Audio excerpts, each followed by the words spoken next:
കഴിഞ്ഞ ഞായറാഴ്ച ഇവിടെ കുറേ നാളുകൾക്ക് ശേഷം ഒരു നല്ല ക്ലൈമറ്റുള്ള ദിവസമായിരുന്നു കേട്ടോ. അത്യാവശ്യം സണ്ണി ഡേ ആയിരുന്നു, പ്ലസ് ടെമ്പറേച്ചർ ആയിരുന്നു. അപ്പോൾ അതൊന്നും പാഴാക്കി കളയണ്ടല്ലോ എന്ന് വിചാരിച്ചിട്ട് നമ്മളൊന്ന് പുറത്തേക്ക് ഇറങ്ങി.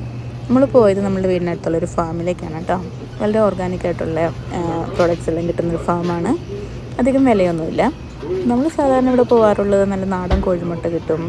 അതേപോലെ ഇവരുടെ ഫാമിൽ തന്നെ അഴിച്ചിട്ട് വളർത്തുന്ന കോഴികളുടെ മുട്ടയാണ്. അതേപോലെ പ്രോസസ്ഡ് അല്ലാത്ത മിൽക്ക് കിട്ടും. നമുക്ക് സാധാരണ സൂപ്പർ മാർക്കറ്റിൽ നിന്നെല്ലാം കിട്ടുന്നത് പ്രോസസ്ഡ് മിൽക്കാണ്. ഇപ്പോൾ ഇവിടുത്തെ മിൽക്കിന് കുറച്ച് വില കൂടുതലാണ്.